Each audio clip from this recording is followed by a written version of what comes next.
defesa da fé. 3, capítulo 3.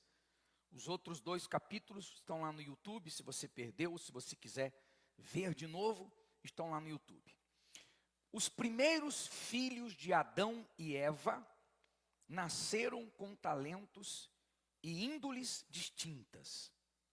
Caim era lavrador e marcado pela inveja. Abel, pastor de ovelhas e desprendido. É provável que o bom caráter de Abel tenha despertado a maldade em Caim. Você vê que, normalmente, é isso que a gente vê no mundo. Você vê que, quando uma pessoa, um jovem principalmente, quando um jovem aparece na televisão e ele fala assim, olha, é um atleta, e ele fala, eu não bebo, eu não fumo, eu não uso droga, eu não saio para balada, eu tenho poucos amigos, são todos os dias 6, 8 horas de treino, às vezes mais. Esse jovem é o quê? O que esse jovem é? Pelas pessoas.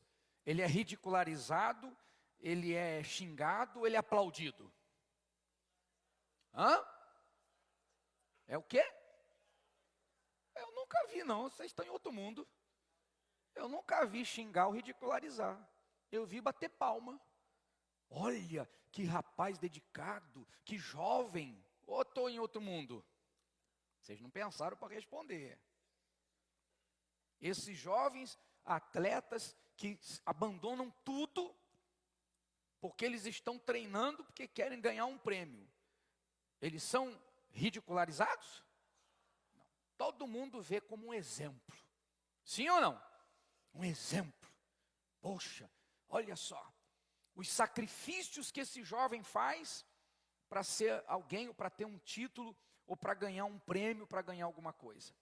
Alguns anos atrás, um jovem lá em São Paulo, ele ficou 1 ano, ele decidiu, 1 ano sem balada, sem amizades, sem distração, sem internet, sem nada.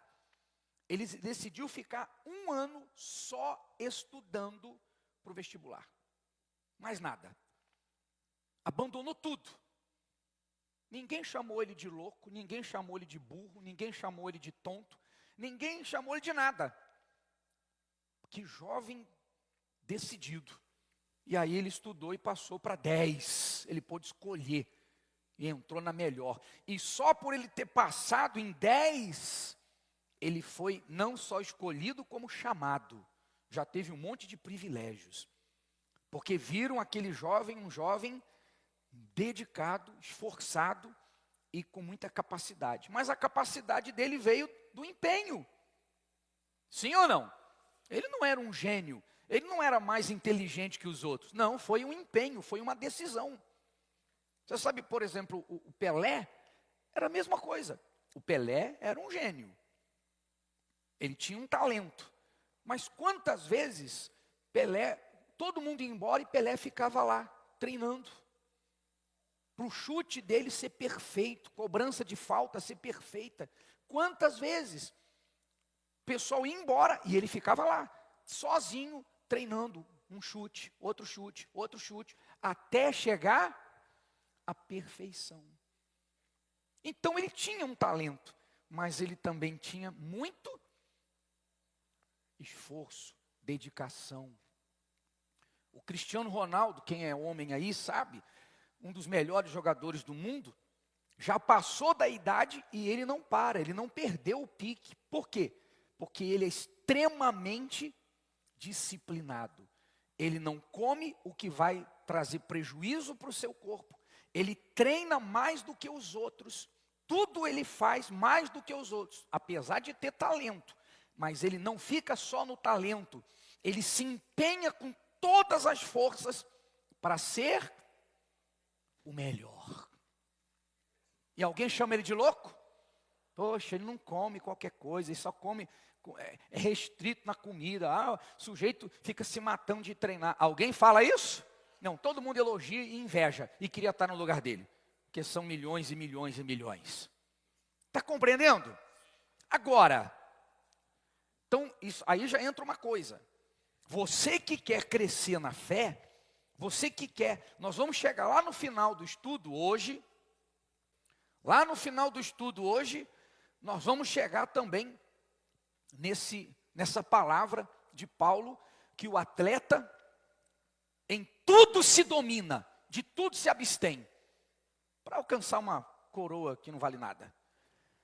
Mas ele, e quem quer crescer com Deus, se abstinha de muitas coisas, colocava força, colocava toda a sua força, não para alcançar uma coroa, um prêmio, alguma coisa da terra que vai passar, mas para alcançar a coroa eterna, a salvação. Amém? Está compreendendo? Você quer crescer? Então, meu caro, minha cara, você tem que pagar o preço. Porque tem gente que quer crescer com Deus, tem gente que quer ter avivamento, quer ter renovação, quer ter o Espírito Santo, quer ser forte. Tem gente que quer permanecer de pé. Eu quero ter uma fé que aconteça o que acontecer, eu vou conseguir vencer. Eu quero ter uma fé igual do Bispo Macedo. Eu quero ter uma fé que não se curve para nada. Mas às vezes ela não paga o preço. Não se empenha. Não é uma pessoa definida, não é uma pessoa decidida nas coisas espirituais. Não é definida, decidida nas coisas de Deus. Ora, como que eu terei uma fé forte? Tanto é que nós estamos fazendo o estudo de defender a fé. A fé vai ser forte por acaso? Não, a fé não vai ser forte por acaso. Ou só lendo a palavra, ou só orando para ter fé. Ela vai ser forte se eu me aplicar em cuidar da minha fé. Se eu me aplicar em defendê-la, se eu me aplicar em guardá-la, se eu me aplicar a me alimentar no espírito daquilo que fortalece a minha fé será forte. É por isso que o bispo fala que até entre nós, até entre pastores e pastores, há diferença. Uns Deus usa mais, outros Deus usa menos, outros Deus não usa nada. Por quê? Se Deus chama todo mundo, Deus não faz acepção de pessoas. O Espírito Santo é o mesmo, o Espírito Santo que um tem, o outro tem. Então por que acontece? Porque uns se aplicam. Porque uns como Paulo se aplicam mais. Paulo se aplicou mais do que Pedro, mais do que João, mais do que os outros. E foi mais usado do que os outros. Está compreendendo? Então se você quer ter realmente uma vida com Deus, comunhão com Deus, crescer com Deus, você tem que pagar o preço.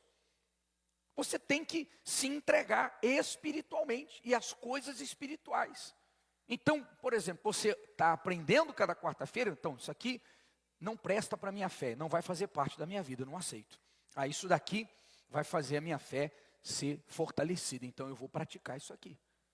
Então você vai fazendo as escolhas, vai tomando decisões, e a sua fé, seja você pobre, rico, analfabeto, tenha sido você violentado, não importa, você foi o lixo da sociedade, você roubou, você foi preso, você usou droga, foi cracudo, não interessa. A partir do momento que você se entrega, você vai ser um instrumento na mão de Deus. Você vai ser a glória de Deus aonde quer que você for. Ficou claro? Então, às vezes a pessoa pensa que só por vir à igreja, aliás, ela acha que já vir à igreja é um sacrifício grande demais. Vir à igreja já é muito sacrifício. Trânsito, dificuldade, cansaço, chuva. Realmente é um sacrifício. Mas o que é isso comparado ao resultado que Deus quer dar? Então, às vezes a pessoa também vem à igreja, mas ela vem com aquele pensamento, que sacrifício, que dificuldade. Ela vem por dentro até murmurando, não posso perder, né? Não posso faltar, não, eu não, sim ou não? Dentro dela não há uma disposição voluntária, consciente e um prazer. Poxa, é um sacrifício. Mas é um sacrifício para quem sacrificou a vida por mim. É um sacrifício, mas um sacrifício que vai me fazer ver a diferença entre a minha vida e a vida dos que estão perdidos. Um sacrifício que vai me sustentar, que vai manter a minha salvação. Então a pessoa não vê o sacrifício de buscar a Deus, de se entregar às coisas de Deus, como um sacrifício que trará um real e verdadeiro benefício inigualável e para a eternidade. Muitas vezes a pessoa até vem, mas vem religiosamente, medo do diabo, medo de perder. Religiosamente a família vem, então tem que ir. E uma série de outras situações que não por esse prazer. O prazer não fica maior que o sacrifício. Está compreendendo? O que é maior para você? O prazer de estar aqui, de ouvir, de aprender, de crescer, de ter comunhão com Deus? Ou o sacrifício de estar aqui? Meça aí. Porque se o prazer que você tem de estar aqui, para ter comunhão, para você aprender mais e mostrar para Deus que ele é importante, é maior do que o sacrifício, você está no caminho. Mas se o sacrifício é maior do que o prazer, e às vezes não tem nem prazer nenhum, repito, essa obrigação, a necessidade, o medo de perder, então você está no caminho errado. Você tem que mudar isso imediatamente. Porque senão você nunca vai ter uma fé verdadeira e nunca vai crescer na fé. Nem você, nem eu, nem ninguém. Então, o primeiro ponto. Paulo faz a comparação com o atleta. Pessoas que por conta de bens materiais, às vezes nem bens materiais. Eu lembro aí de uns anos aí, não sei se foi 2015, um tempo atrás, um rapaz vendeu o carro dele porque não tinha patrocinador para ele treinar. Um lutador de tem Kung Fu? É Kung Fu mesmo, né? Um lutador de Kung Fu. Ele vendeu o carro dele, pagou um treinador, porque ele não tinha patrocínio, e ele ganhou nas Olimpíadas. Ganhou. Recebeu a medalha. E depois? Estava a medalha em casa e andando a pé. Cadê o dinheiro? O que mudou a vida dele? Foi uma coisa muito forte, uma emoção, tal. Mas ninguém nem sabe quem é ele mais. Alguns conseguem alguma coisa, um patrocinador. Outros somem, desaparecem. Está lá a medalha e o sujeito vivendo na miséria. Porque ele parou a vida dele para treinar. Parou a vida profissional. E se inclinou, se empenhou no treino, no esporte. Ganhou. Mas cadê ele hoje? Nem o nome dele. Muitos de vocês aqui nem sabem, nem lembra. Então, se as pessoas fazem isso para ter coisas incertas, nem sabe se vai ganhar, por que nós não vamos fazer pela eternidade? Segunda coisa, põe de novo para a gente ler de novo, por favor.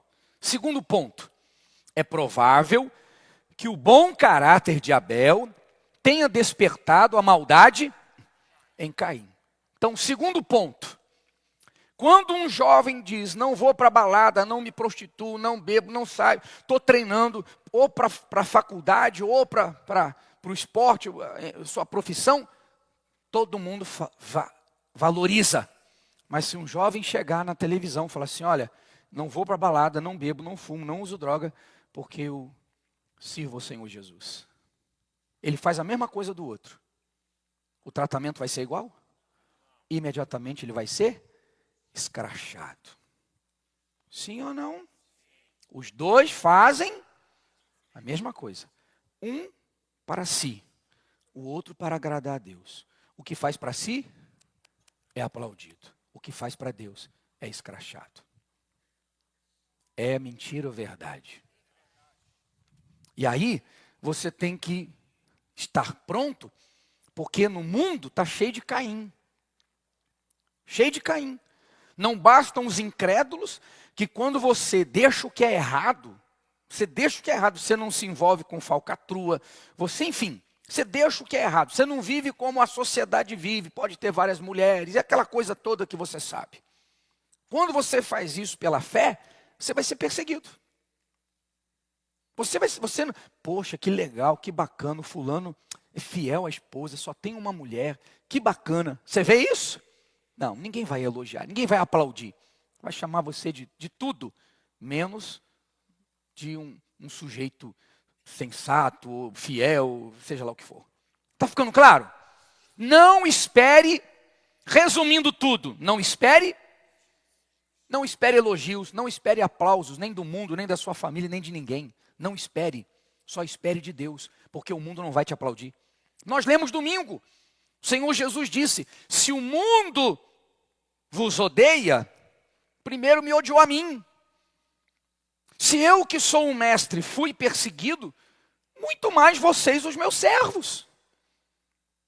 Então, nós não podemos esperar. Às vezes a pessoa se frustra porque ela, eu só faço bem, eu estou buscando a Deus. Poxa, eu deixei o que é errado porque eu estou na fé. E ao invés de ser aplaudida, às vezes é perseguida dentro de casa. Dentro de casa. E às vezes por irmãos, são os irmãos que são maus. São aqueles que se dizem de Deus. Se dizem de Deus, né? Mas não tem nada de Deus. Então você tem que estar pronto para essas coisas. E não olhar, não se entregar, não se render, não ficar magoado, não ficar ressentido. Problema de quem te enxergar diferente. Problema de quem te perseguir. Ore para Deus ter misericórdia deles, porque estão perdidos. Você está no caminho certo. E sempre que nós estivermos no caminho certo, vai aparecer alguém para querer nos puxar do caminho certo. Compreende? Sim ou não? É ou não é verdade? Muitos de vocês já viveram isso. Muitos de vocês. Ih, você está na Igreja Universal? Meu Deus do céu, você está maluco. Não, mas eu fui curado, eu fui liberto. Ih, mas você está louco do mesmo jeito. Não, mas eu tinha demônio, eu não dormia à noite. Não, mas tá bom, então já aconteceu. Universal é só libertação. Agora você precisa estudar. Você precisa estudar. O que é mais forte, mais poderoso? O que tirou o demônio, tirou a doença, tirou o mal? Ou outro tipo de estudo bíblico? Porque a pessoa venceu o diabo, venceu tudo, porque ela aprendeu o quê? A praticar a palavra. Ué, então que tipo de estudo eu vou ter que é mais forte do que esse que venceu o diabo, que venceu o problema? A pessoa não pensa, mas logo tem um irmão para botar dúvida na pessoa. Não, agora, não, lá é o lixão, universal é o lixão. É só guerra espiritual, lá não ensina a palavra. É ou não é verdade? Lá não ensina a palavra, lá não tem estudo bíblico, lá isso, lá aquilo. Para botar dúvida. Sempre para colocar dúvida. Sempre vão acontecer coisas dessa natureza. Então Abel, provavelmente o fato de Abel estar fazendo tudo certinho, porque era conta do seu caráter. Abel não fazia por obrigação, era o seu caráter, o seu desejo de agradar a Deus. Aquilo fez Caim ficar com inveja, com raiva. Sempre que você estiver fazendo o certo para Deus, o diabo vai levantar do nada e sem explicação alguém para querer te perseguir. Para querer te puxar da fé, para querer te encher de dúvidas. É isso que acontece.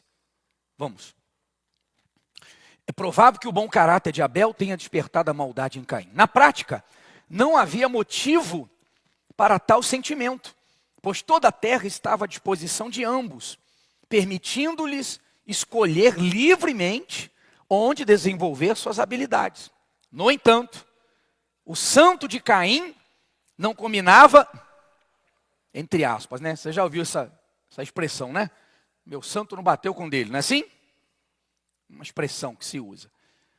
Assim acontece muitas vezes.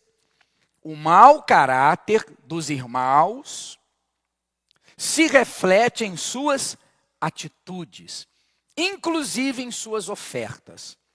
Deus rejeitou a oferta de Caim, da mesma forma como rejeita a de todos os que possuem um coração perverso, ainda que se apresentem como irmãos. O altar pesa o espírito do ofertante. O hipócrita pode enganar os sinceros e puros de coração, mas nunca o espírito do altar. Então, o que aconteceu? Para você que não sabe, não conhece a história, que aconteceu? Como está lá em Gênesis 4. E aconteceu, ao cabo de dias, que Caim era o bom ou o mau? Caim trouxe do fruto da terra uma oferta ao Senhor.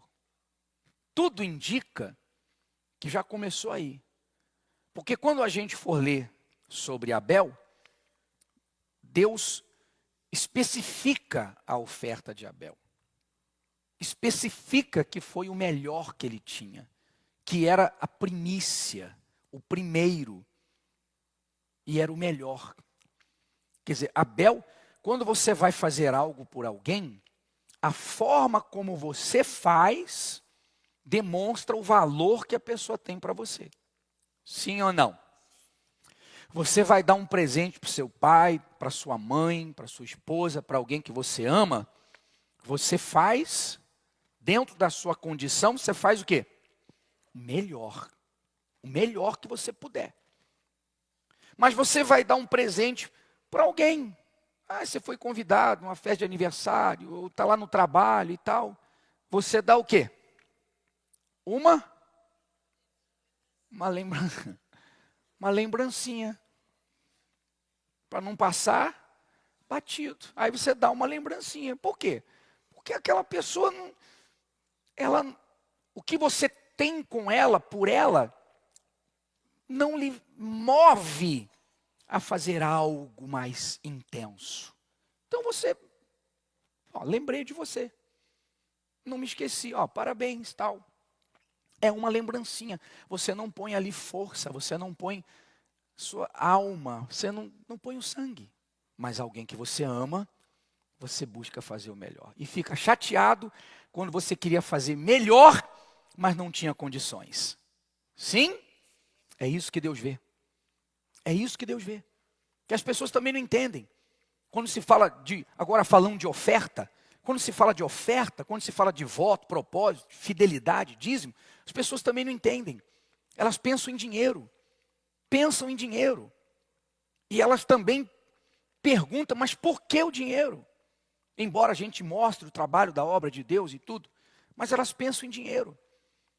Você vê que eu já vi muita gente que ficou rico na Igreja Universal e se desgraçou, porque quando ela era miserável, quando ela era endividada, quando ela era pobre, ela vinha para o altar com a alma, ela vinha para o altar. Aquilo que ela punha no altar representava a alma dela, força, representava a confiança, o sangue dela.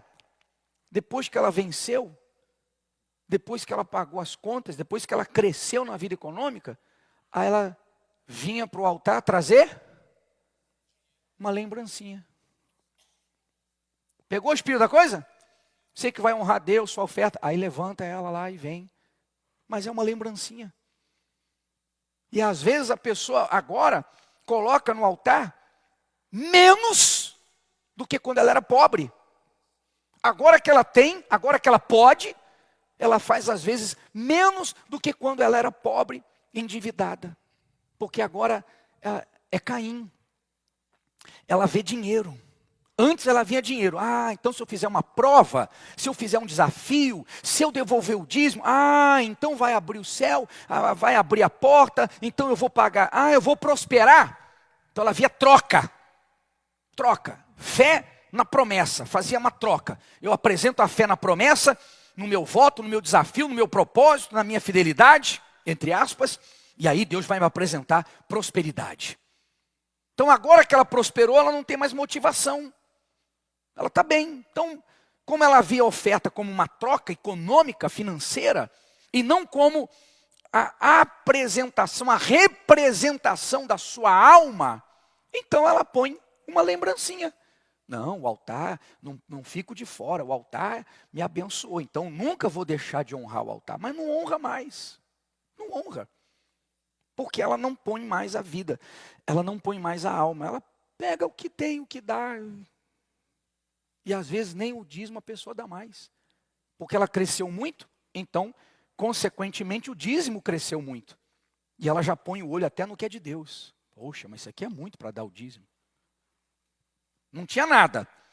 Tem porque Deus honrou. E agora para Deus é demais. Sim ou não? A pessoa vira Caim dentro da igreja. E aí ela vai morrendo espiritualmente. Então Deus não vê o valor. Deus vê a intenção. Lembra quando Jesus estava sentado diante do gasofilaço, observando as pessoas trazerem as ofertas? E ele diz que vieram ricos que colocaram ali muito dinheiro, mas que para o que eles tinham não era nada. E veio uma viúva pobre que pegou tudo que ela tinha para comer. Imediatamente Jesus chamou os apóstolos e falou assim: olha só, essa mulher deu mais do que todos, porque eles deram o que sobra. Ela, do seu sustento, deu o que possuía.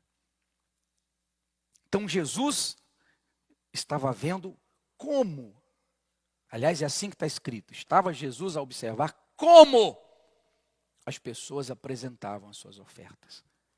Então Deus não se move com dinheiro. Dinheiro não compra bênção, dinheiro não paga nada, dinheiro não chama a atenção de Deus. Deus vê o que está por trás daquilo que você tem nas mãos quando você vem para o altar. Ficou claro? Então, se são 2 moedinhas, mas aquilo você está fazendo com toda a sua alma. Você está expressando confiança, gratidão. Então, aquilo para Deus vale mais do que milhões trazidos por alguém que aquilo não representa nada. Então muitas pessoas se perderam porque elas sempre viram a oferta como dinheiro. Então hoje que elas têm muito, elas estão fazendo as suas lembrancinhas. Nunca mais fizeram algo que exigisse um esforço, que representasse mesmo uma consideração por Deus, né? O prazer, poxa, meu Deus, se eu estava na miséria e hoje eu estou aqui bem de vida, prosperando, por que o Senhor então não me prospera mais para eu construir igrejas? Para eu pagar a conta de luz aqui, 100 mil reais a conta de luz. Então o Senhor já me prosperou, o Senhor já me tirou da miséria, que é o mais difícil. Então o Senhor me prospera mais para eu pagar essa conta de luz, para eu ajudar a construir igrejas. Quantos têm esse desejo? A grande minoria, para dizer quase ninguém. Porque ela para de pensar em Deus. Deu para entender? Eu acho que deu mesmo, né? O silêncio aí. E Abel também trouxe dos primogênitos das suas ovelhas, melhor, o primeiro, e da sua gordura. E atentou o Senhor para Abel. Deus olha para a pessoa primeiro. É para a pessoa. Como ela está fazendo? Para Abel e para a sua oferta. Primeiro ele olha para a pessoa. Mas para Caim e para a sua oferta, não atentou. E irou-se Caim fortemente e descaiu-lhe o semblante. Foi aí que Caim ficou com inveja de Abel. Por que Deus aceitou ele e não aceitou o que eu fiz? Mas Caim fez com todo o seu coração, toda a sua alma, fez o melhor para Deus. Abel, perdão. E Caim fala, pegou do fruto da terra, pegou lá qualquer coisa. E talvez ele tenha feito isso só para não ficar chato, porque o irmão dele apresentava o melhor e ele não ia apresentar nada. Deixa eu pegar lá. Então Deus viu, repito, Deus não olha o que está. Não é que Caim trouxe, o valor monetário de Caim foi menor que o de Abel. Não! Senão Jesus não teria falado sobre a viúva pobre. Sim ou não? Nós estamos falando de coração, alma. E aí, Deus disse para Caim, e o Senhor disse a Caim, por que te iraste? E por que descaiu o teu semblante? Se bem fizeres, não é certo que serás? Quer dizer, você fez mal. E você sabe que é uma das coisas também que a Igreja Universal era muito mais perseguida, que a gente ensina as pessoas a fazer o melhor, a ofertar, a fazer prova, desafio, devolver o que é de Deus. E os irmãos ficam com raiva. Sim ou não? Raiva. Mas, enfim. Então, qual foi o problema de Caim? Foi a oferta? Não foi como ele apresentou, ele fez de qualquer forma. Se fizeres, se bem fizeres. Deus não falou assim, ó, se você trouxer uma oferta igual a de Abel. Foi isso que ele falou? Não. Se você trouxer uma oferta mais valiosa, valorosa, igual a de Abel. Não, se você fizer o bem. Se você fizer bem. Quer dizer, você está fazendo por outros motivos. Abel fez para mim. Abel fez por mim. Você não fez por mim. Não foi para mim. Mas se você fizer, serás aceito. E se não fizeres bem, o pecado jaz à porta, e sobre ti será o seu desejo. Mas sobre ele deves dominar. Caim suportou Abel até o dia da apresentação do sacrifício, o seu dia D. Talvez desejasse provar sua espiritualidade por meio de sua oferta, numa tentativa de disputa. Afinal, os maus sempre querem competir com os bons para provar sua suposta superioridade. No entanto, diante do altar, o justo juiz não deixa nada passar. Você vê que isso acontece muito no meio evangélico hoje em dia. Está uma vergonha. O meio evangélico, a gente está chegando no fundo do poço, que é realmente a volta de Jesus. É o fundo do poço.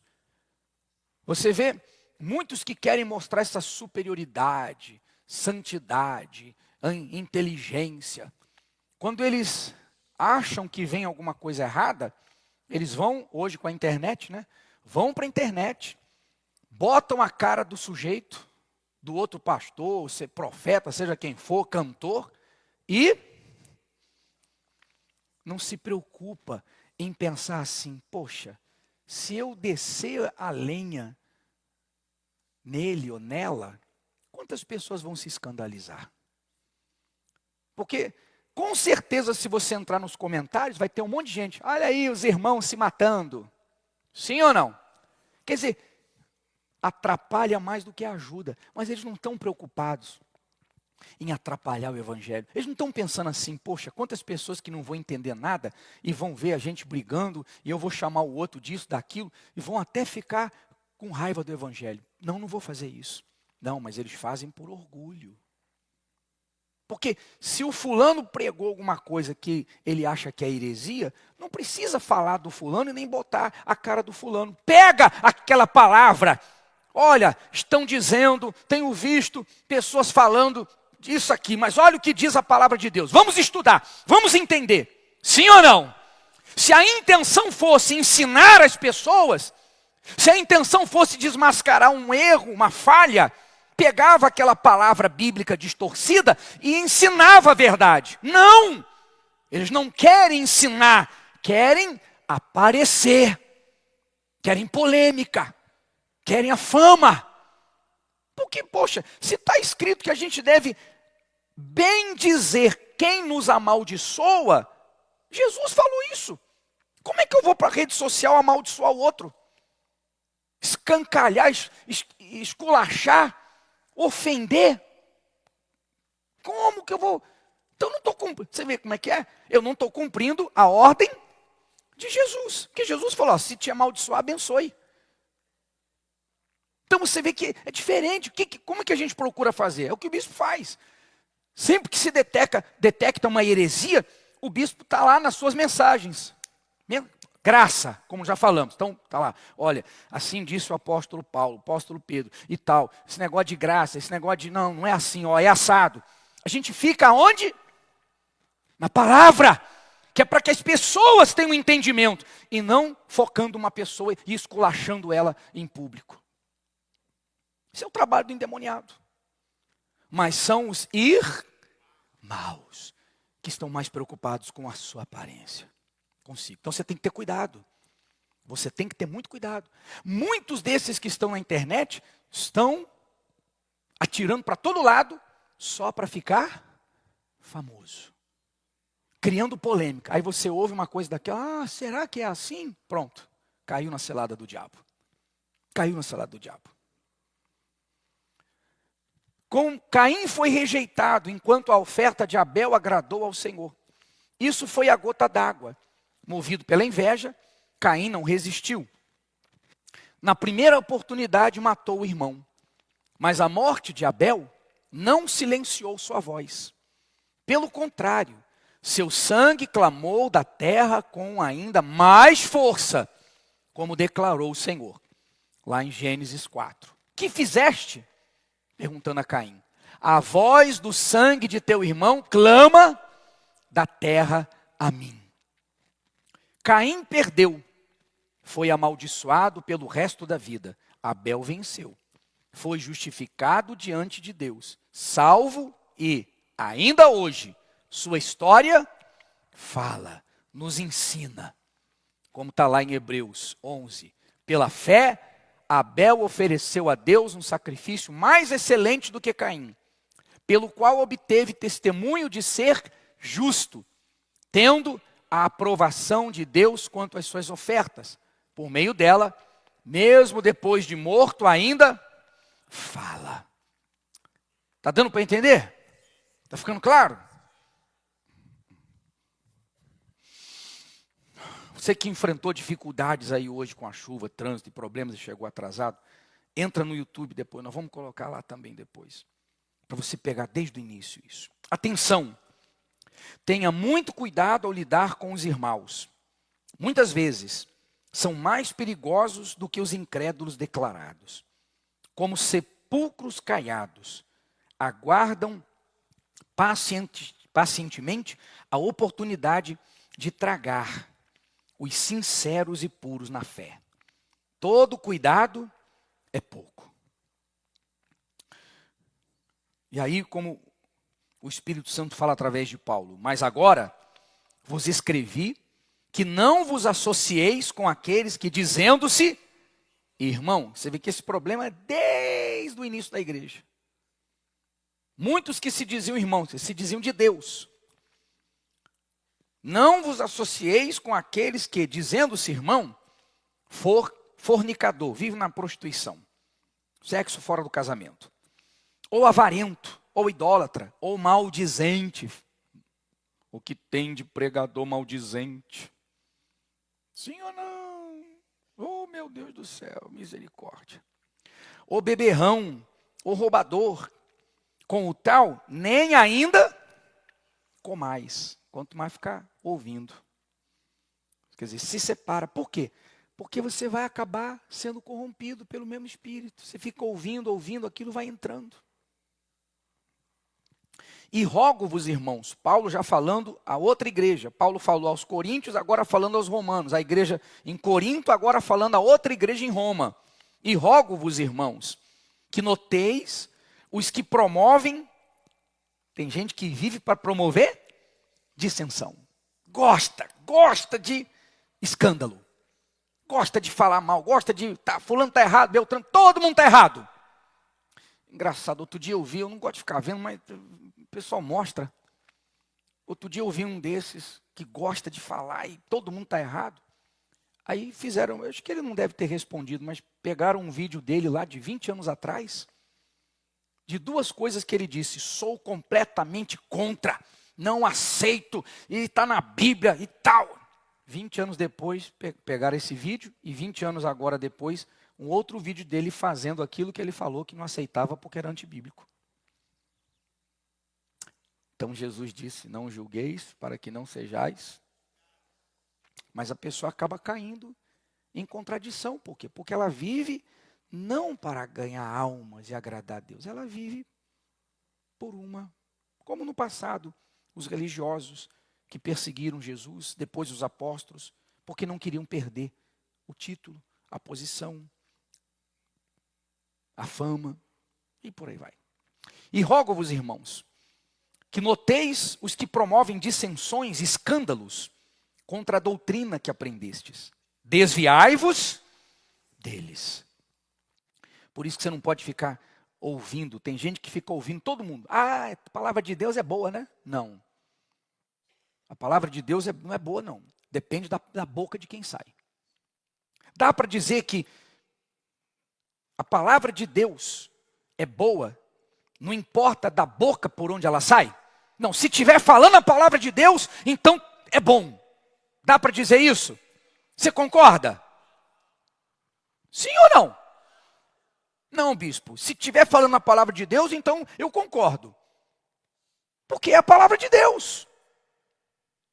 Quem concorda que se estiver falando a palavra de Deus, então tá bom. Então eu vou ouvir, porque é a palavra de Deus. Quem concorda? Concorda?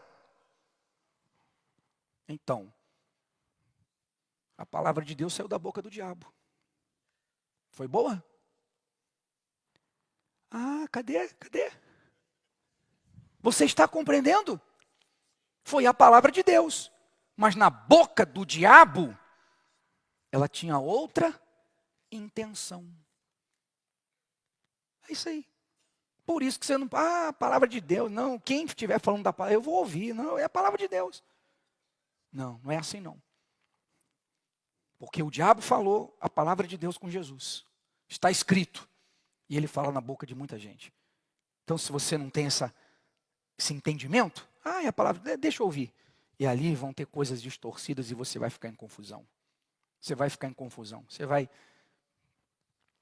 embolar sua mente. E daqui a pouco você está perdido no engano. E perdido na fé. Então não dá para ficar ouvindo a palavra de todo mundo, não. Meu Deus do céu. Vamos, como passa o tempo. E levantando-se, só para ficar claro, né? Levantando-se o sumo sacerdote e todos os que estavam com ele, sumo sacerdote, religião principal, e eram eles da seita dos saduceus, encheram-se de inveja e lançaram mão dos apóstolos e os puseram na prisão pública. Está vendo? Falavam de Deus, mas por causa da inveja pegaram os apóstolos, estavam junto das autoridades, né? E então jogaram na prisão. Fique de pé, por favor. Muito cuidado. É muito difícil a gente manter a fé. Porque muitas são as artimanhas do diabo. O diabo não trabalha só com os problemas, não. Problemas, guerras, doentes, as coisas que vêm, que nós vamos, em nome do Senhor Jesus, resolver o que não foi resolvido no dia 18, a família ao pé da cruz. O diabo trabalha também de forma sorrateira, sutil, para enganar. E a gente tem que estar muito atento.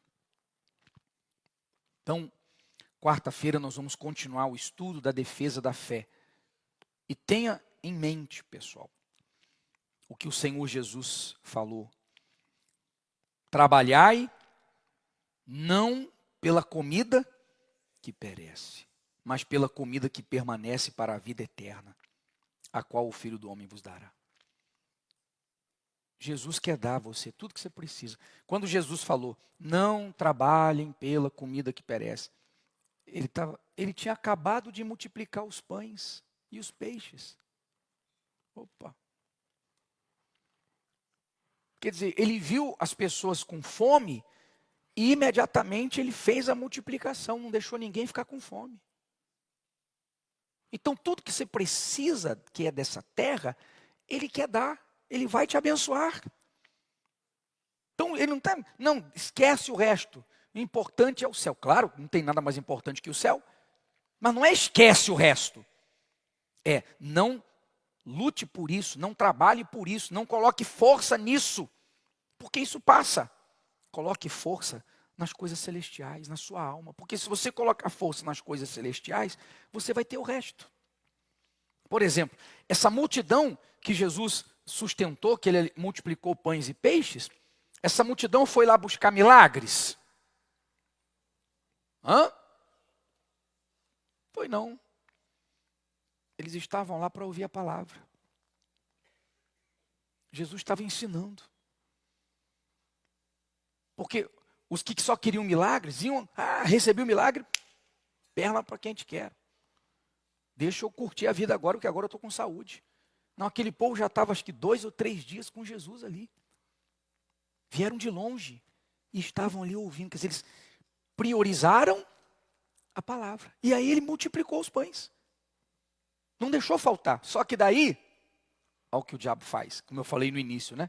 Quando eles viram a multiplicação dos pães, eles deixaram o espiritual e cresceram os olhos para o material.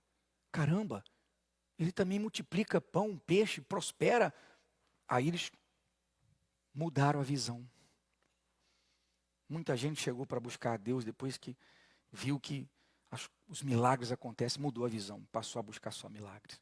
Mas enfim, então Jesus está dizendo, não trabalhe por isso, não coloque a sua força nas coisas que Ele já quer te dar e que vão ficar. Coloque a sua força nas coisas espirituais.